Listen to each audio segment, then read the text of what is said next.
Memórias Gigante hoje, entrevista a Marcelo Sangaletti. Vocês conhecem bem, capitão do Inter, né? Lá no início dos anos 2000, ali 2003, 2004, 2005. O papo inicial é sobre a questão de o adversário, o grande rival, estar na Série B. Os ônus e os bônus disso para o Inter. Mas a conversa, vocês vão ver, ela vai desenrolando até chegar na questão vestiário e treinadores. E aí eu peço que vocês prestem atenção no que o Sangaletti diz. O quão sensível é um vestiário e por que um técnico precisa muito ser seguro e não deixar nenhuma ponta fora para não perder o vestiário. Eu acho que vocês vão gostar. Muito interessante o que o Sangaletti fala, enfim, um cara que viveu aí quase 30 anos dentro de vestiário de clube de futebol, 3 anos de Inter e, sobretudo, pegou um Inter em transição, como é agora, né? Aquele Inter que depois, a partir de 2005, dá aquele salto para ser o grande Inter daquela era de ouro, pelo menos 6, 7 anos de grandes conquistas. Então, acompanhe agora Marcelo Sangaletti e no final, por gentileza, deixem o like para fortalecer o canal. Tá? Espero que vocês curtam. Um grande abraço com vocês, Marcelo Sangaletti, no Memórias Gigante.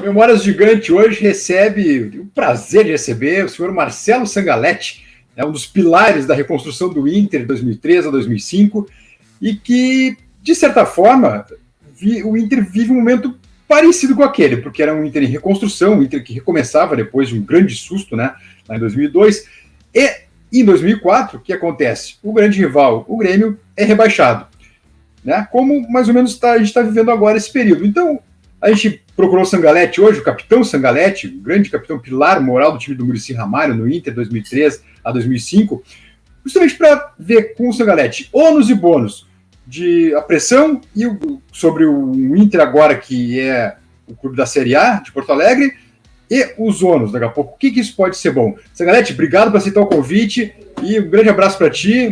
Parabéns primeiro, né? Hoje 27 anos de casamento, né? Umas felicidades, muitas felicidades ainda pela frente, e muito obrigado por aceitar o convite, viu?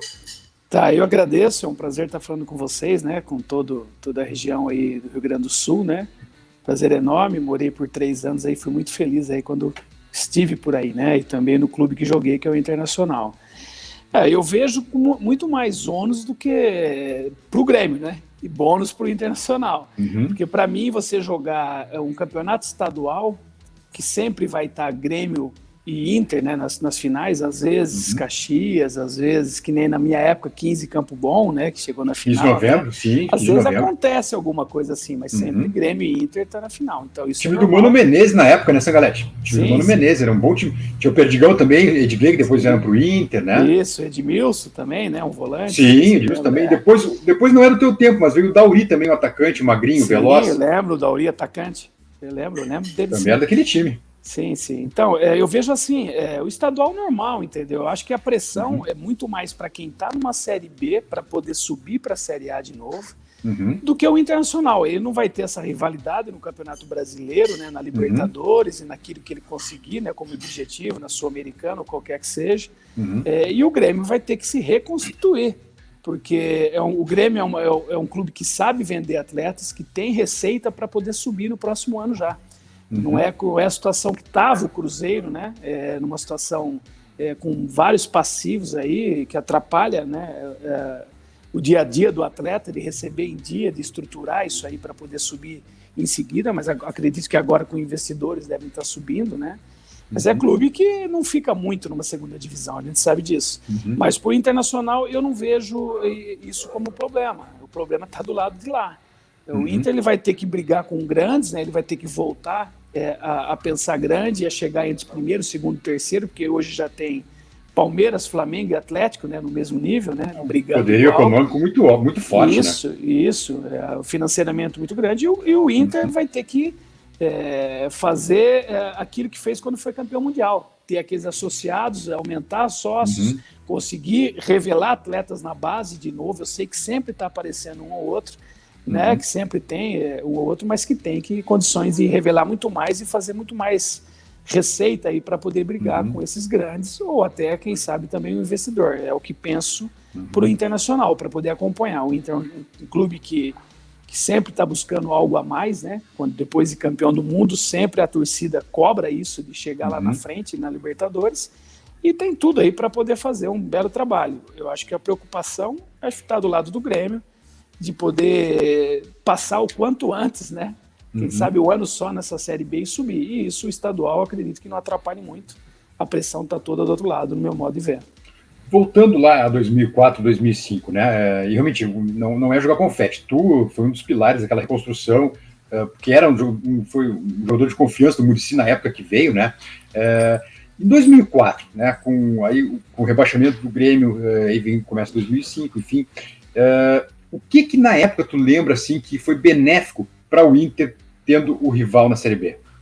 Eu lembro que eu tive pouco tempo aí, mas vocês mesmos da imprensa falam isso, né? Que o Inter e Grêmio é uma gangorra, né? Quando um está embaixo, outro está em cima.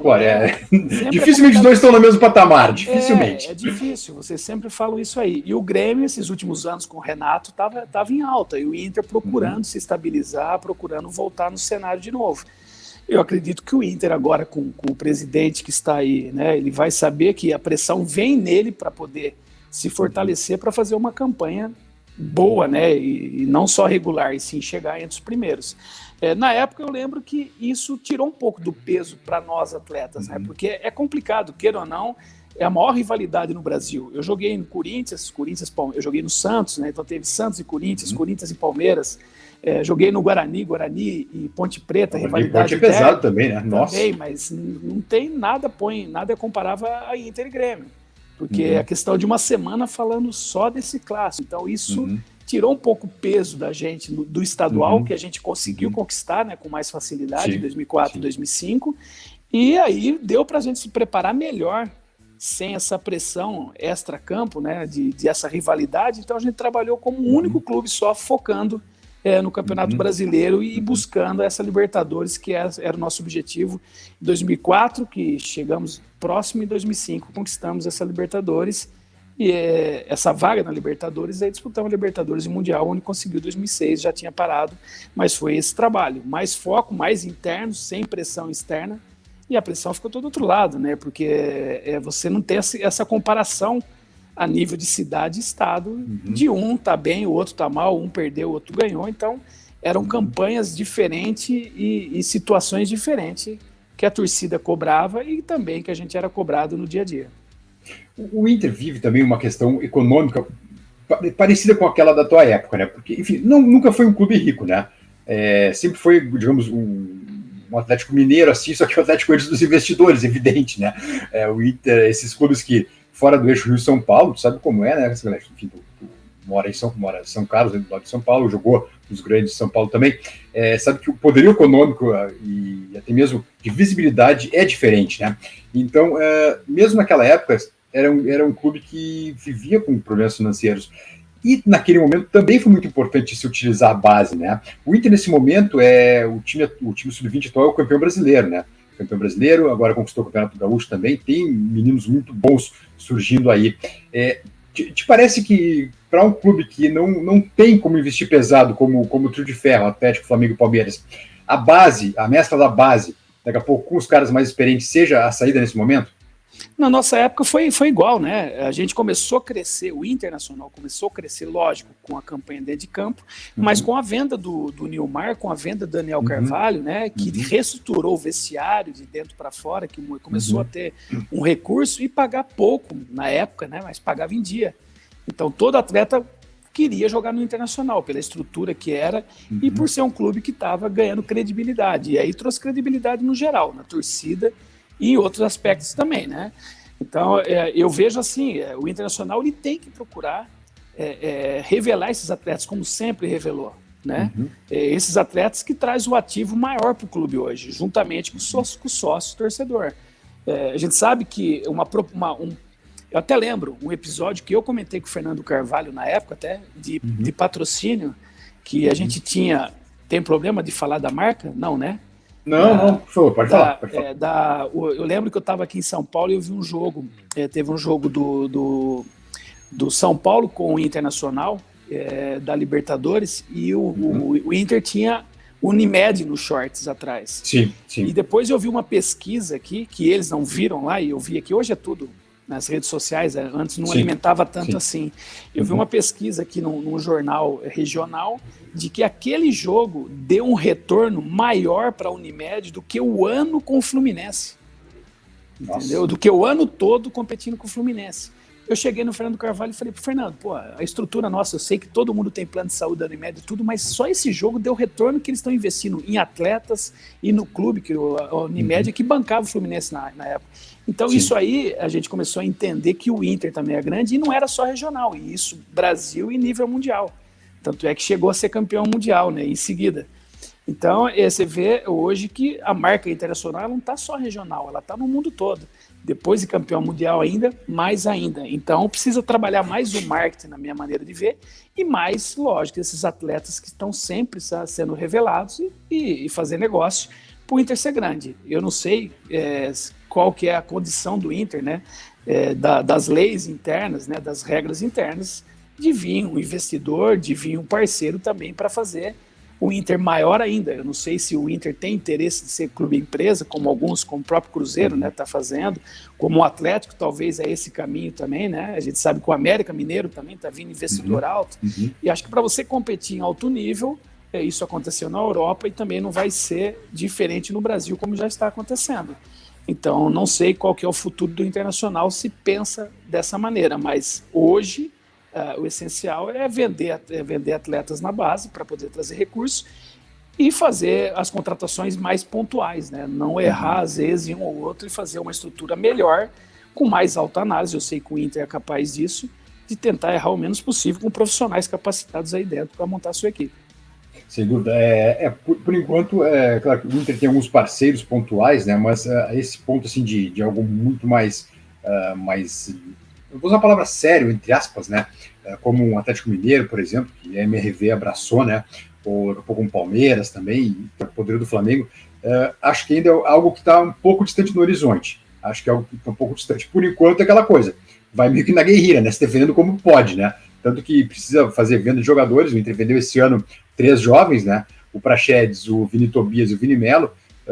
O Praxedes para o Bragantino e os outros 2 para a Europa. Perdão, o Vini Tobias para a Europa, para o Shakhtar, e o Tobias, o Melo, perdão, que é um atacante, foi para os Estados Unidos agora.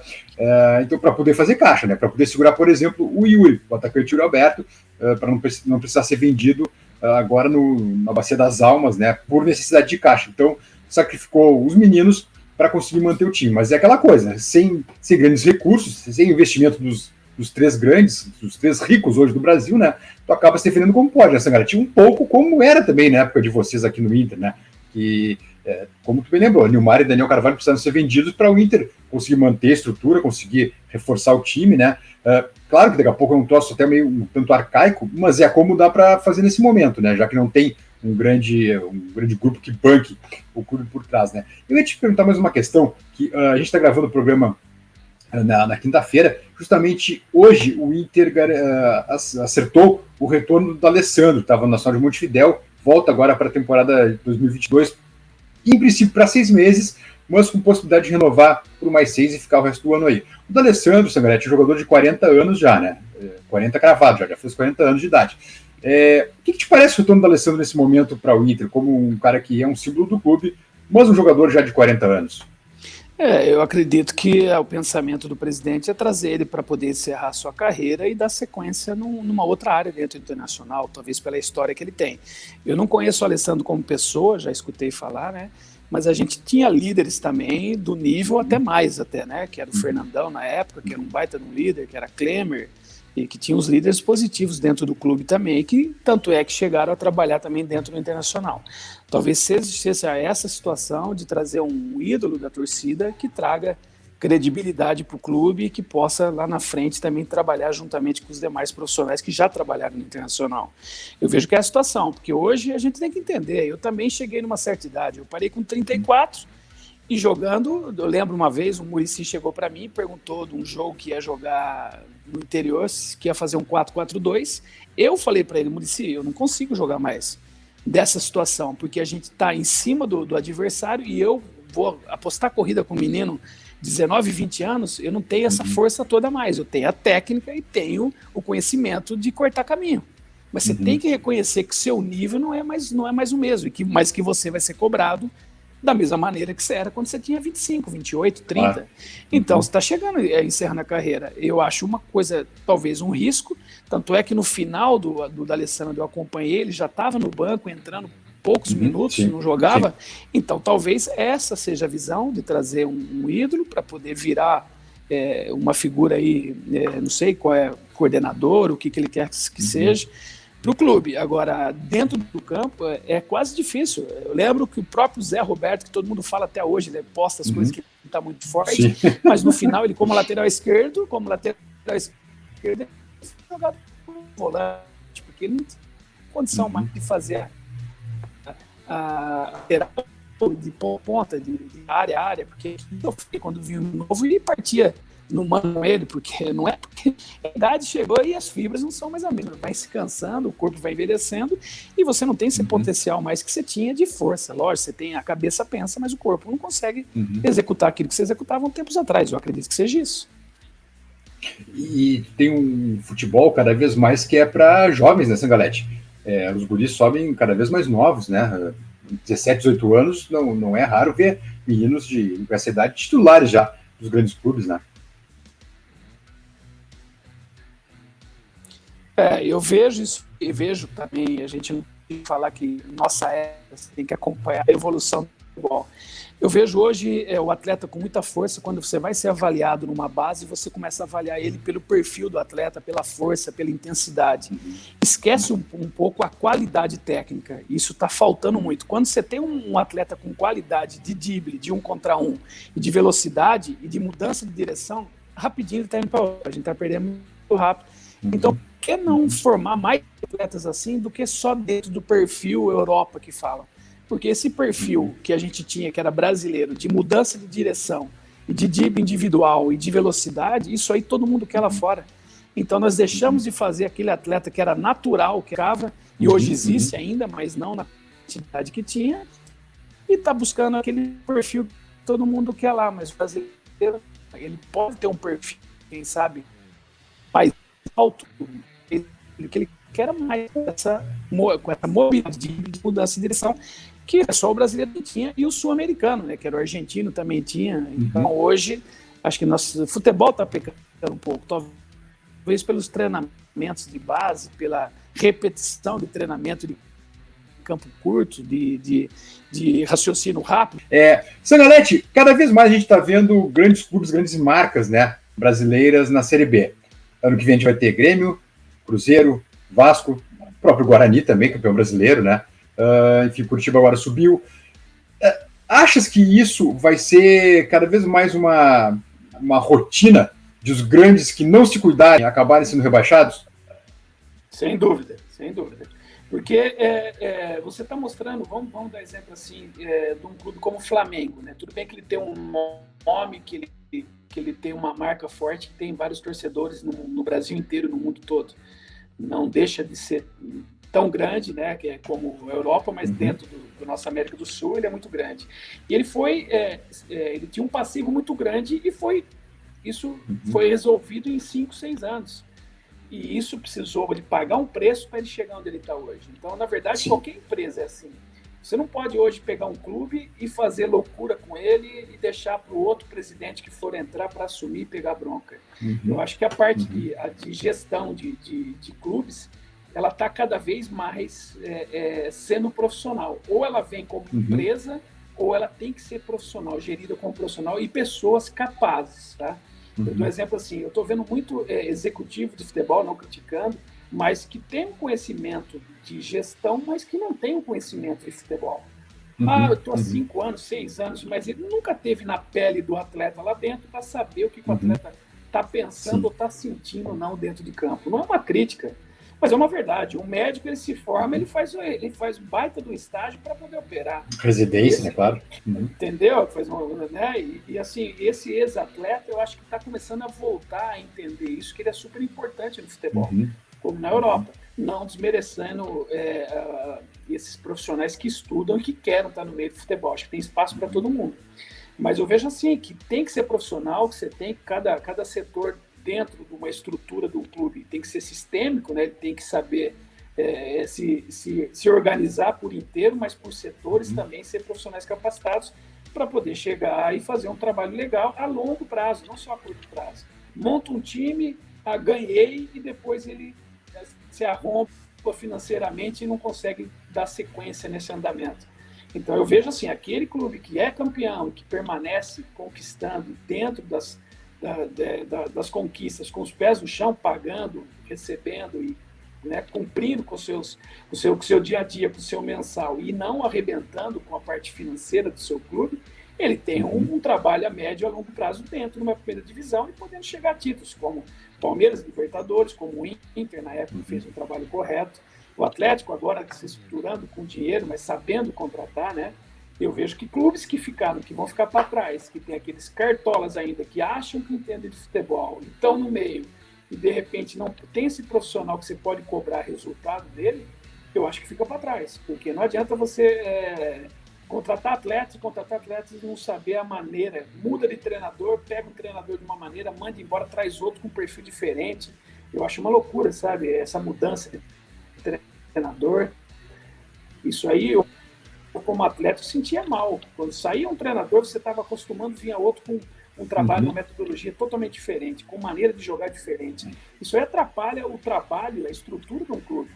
Então, por que não dar sequência e pensar numa maneira correta, como se fosse um executivo da tua empresa, que você tem que dar sequência para ele trabalhar, para ele dar resultado. Lógico, futebol a gente sabe que tem que ter resultado imediato dentro do campo. Mas eu dos clubes que passei e fui campeão, não fui campeão brasileiro, mundial, mas fui campeão estadual em vários clubes, sempre de cima para baixo estava se organizado. Lógico que tem falhas ou não, mas que estava organizado, que estava se pagando, que estava se cumprindo o que falava e que o atleta ficava tranquilo para trabalhar e para dar o resultado para o torcedor, que saía feliz em campo com vitória e com títulos. Eu acho que isso aí é o que eu falo que é sistêmico, que tem que ser desde do executivo lá até a própria do conselho, que anda. Lógico que tem a parte política, que ninguém acha que tem que ser da maneira de um de outro, mas que tem que ser alinhado para poder conquistar títulos e poder dar tranquilidade à empresa e dar sequência no trabalho. Aquele que não trabalhar assim, ele vai para a Série B e vai acontecer como o Santa Cruz, que está indo para a Série B, que é um clube que é o maior, o clube do Nordeste, de Recife, que tem a maior torcida, maior que o Náutico, maior que o Sport, e está numa Série B, por falta de gestão e de organização. Sangalete, uma última questão até já para te agradecer aí a presença conosco. O Inter, a gente está gravando na quinta-feira o programa, né? Mas o Inter possivelmente vai anunciar, talvez segunda ou terça-feira, o seu novo treinador, né? O Diego Aguirre saiu do clube na quarta-feira à noite e o Inter deve anunciar possivelmente o Eduardo Domingues, técnico argentino do Colón de Santa Fé, ou o uruguaio, o Alexandre Medina, que é técnico do Tajeres de Córdoba, também na Argentina, mas ele é um técnico uruguaio.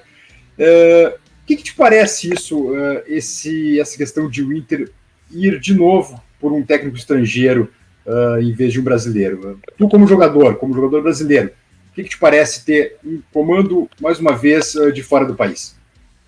Eu vejo assim, o treinador brasileiro ele está muito inseguro de fazer um trabalho. Quando inseguro, ele já chega, tipo, eu preciso ganhar, se eu perder 3 eu estou fora. Isso aí se sente pressionado antes de entrar no clube.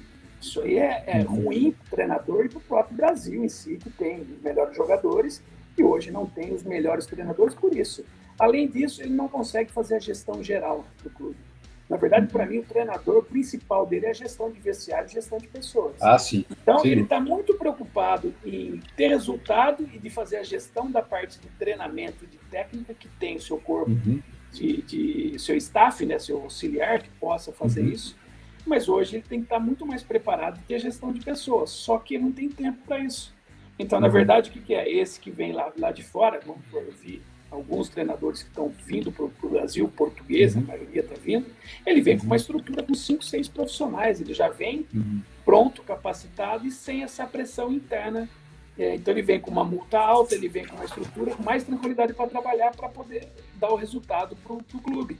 E quando que o brasileiro ele leva um auxiliar, talvez 2, 3 e é pressionado.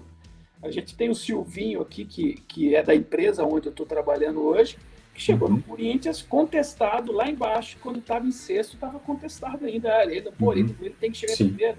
Então, uma pressão que às vezes não tem é uma cobrança desnecessária, porque não está vendo o trabalho dele. E sim, ele quer ser campeão. A pressão da torcida, a pressão das redes sociais, a pressão em cima do presidente e do executivo, para poder dar resultado imediato. Eu acho que as coisas têm que ser passadas transparente para o torcedor, como o Flamengo fez. Nós vamos fazer isso, vamos pagar nossa dívida, e depois disso nós vamos buscar os resultados positivos dentro do campo. Vamos se organizar para dar uma sequência de médio a longo prazo de resultados, não só um ano só.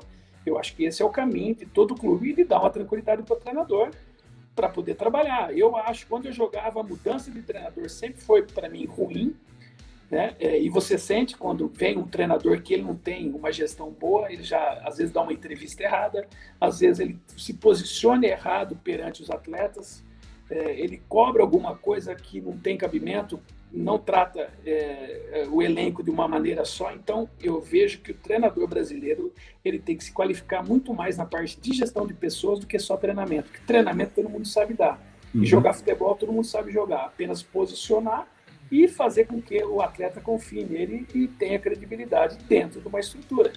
Vamos dar um exemplo, o Muricy era assim, o trabalho dele era simples, mas dava resultado, ele sabia, brincava, discutia com a imprensa, mas sabia dar uma entrevista, sabia cativar o torcedor para escutar ele, a imprensa gostava, e todo atleta, nunca expôs um atleta dele na minha vida toda que eu vi ele, nunca expôs um atleta na mídia. Então era um cara que sabia, nunca ficou paparicando o atleta, cobrava muito, mas sabia fazer a gestão correta no vestiário, por isso que ganhou o que ganhou. E outra coisa, Sangalete, o vestiário em si é um organismo muito sensível, né? Ele capta muito isso, né? Quando daqui a pouco tu sabe que tu vê direitinho, o vestiário sabe direitinho quando o técnico perde a mão, né? Sem dúvida, a gente sabe disso, o atleta sabe, e nós também, como ex-atletas, quando você entra no vestiário, é questão de 2, 3 dias, você sabe o que está acontecendo dentro do vestiário também. Entendeu? Então você tem a sua noção do que está errado, do que está certo, você tem uma percepção muito rápida, que você viveu lá 20, 30 anos dentro de uma estrutura que mudou, mas não mudou tanto, que mudou. O jovem de hoje é diferente lá, porque tem as redes sociais, mas o futebol é o mesmo. O futebol é jogado, a maneira hoje, do dia a dia dos atletas são o mesmo. Eu quero jogar, eu quero que você sente um ambiente diferente, você sente um ambiente leve, às vezes você sente um ambiente pesado, depende não só da comissão técnica, tá? Mas depende de uma estrutura geral, do executivo, do presidente e de uma estrutura até inteira do clube, não só de uma ou de outra. Então a gente sente quando há as coisas erradas dentro do clube que interfere dentro do vestiário e dentro do resultado final que é de vitórias do clube. Marcelo Sangalete, muito obrigado pela gentileza de nos atender uma vez mais. Bom fim de ano, bom Natal, um grande 2022 para ti e para a família e, sobretudo, parabéns aí, feliz aniversário de casamento, 27 anos, que sejam muito, muito mais ainda pela frente. Tá, obrigado. 27 de casado, né? Estou 32 já com a minha esposa, na vida, desde garoto. E ela não cansou de ti ainda. É? Ela não cansou de ti ainda. Não, vai cansar, gente. Importante. Eu estou feliz com ela. E assim, eu fico muito feliz de estar falando com vocês aí do Sul, né, do Internacional. Eu tenho uma gratidão enorme por vocês, né, por ter feito parte de uma história, do início, que nem você começou, né, do início de uma nova era internacional. E é importante você estar sempre falando e sempre estar na mídia aí falando do futebol. Isso eu adoro e devo ao futebol a minha vida. Portas sempre abertas aqui para o amigo, viu? Muito obrigado. Um grande abraço, galera. Um abraço a todos aí.